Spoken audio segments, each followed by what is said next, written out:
Pride and Prejudice, written by Jane Austen and first published in 1813, is one of the most celebrated novels in English literature.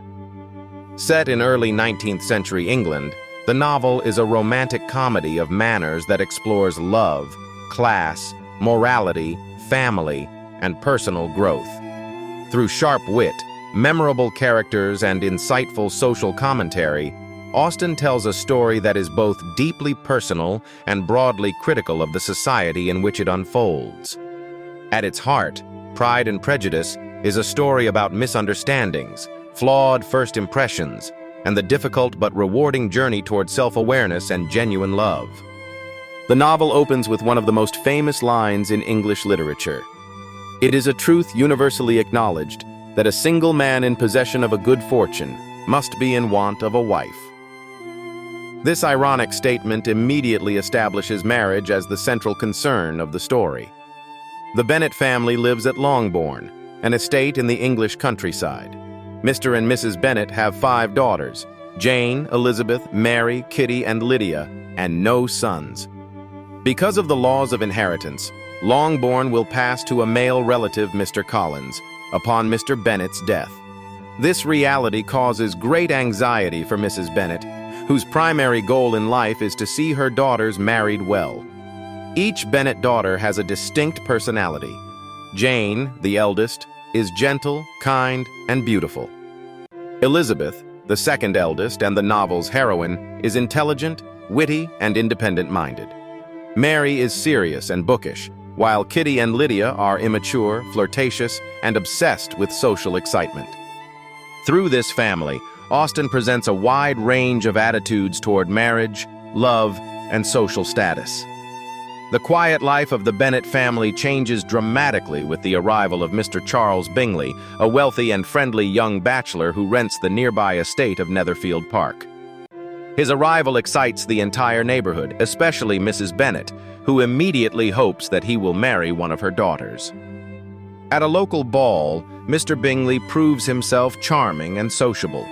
He dances with Jane Bennet and quickly develops an attraction to her.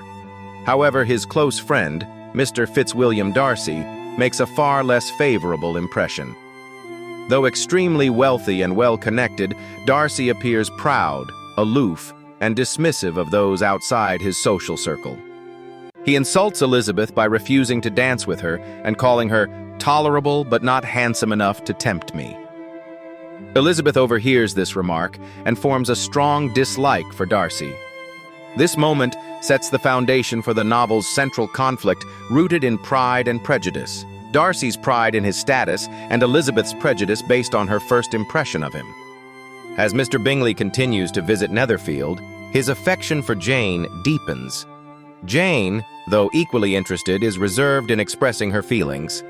This restraint leads others, especially Mr. Darcy, to believe that Jane may not truly care for Bingley.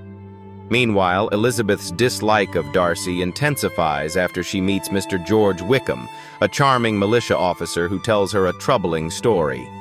Wickham claims that Darcy cheated him out of a promised inheritance, portraying Darcy as cruel and unjust. Elizabeth readily believes Wickham, as his story confirms her negative view of Darcy.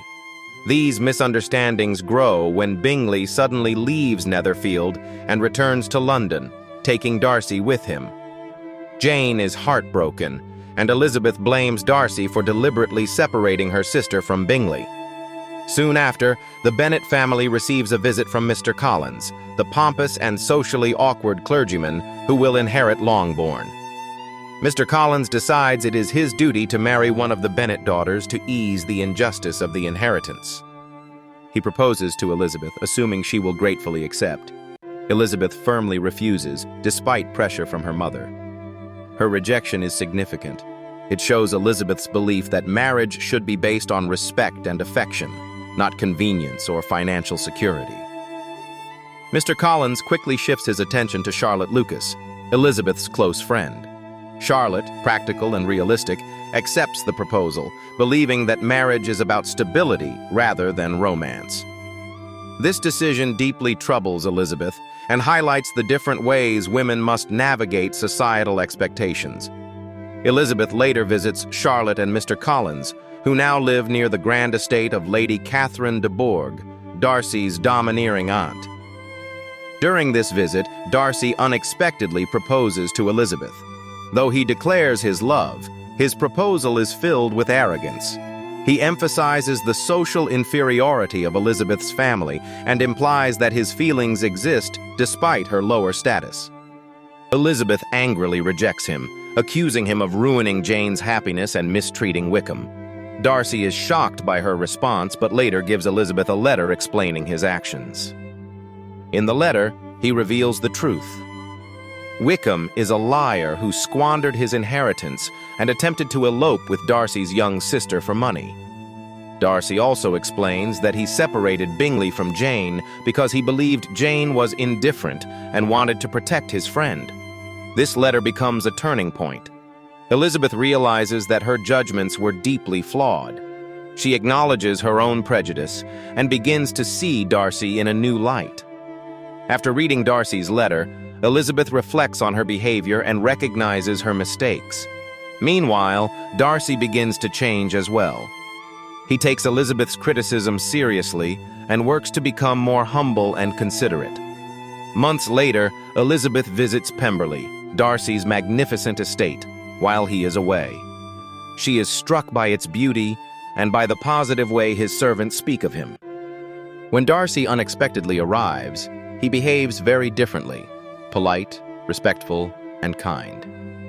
Elizabeth's feelings toward Darcy begin to soften, though she is still uncertain.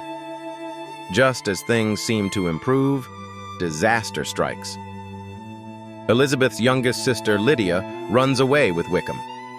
Because they are unmarried, the scandal threatens to ruin the entire Bennet family's reputation and destroy the marriage prospects of all the sisters.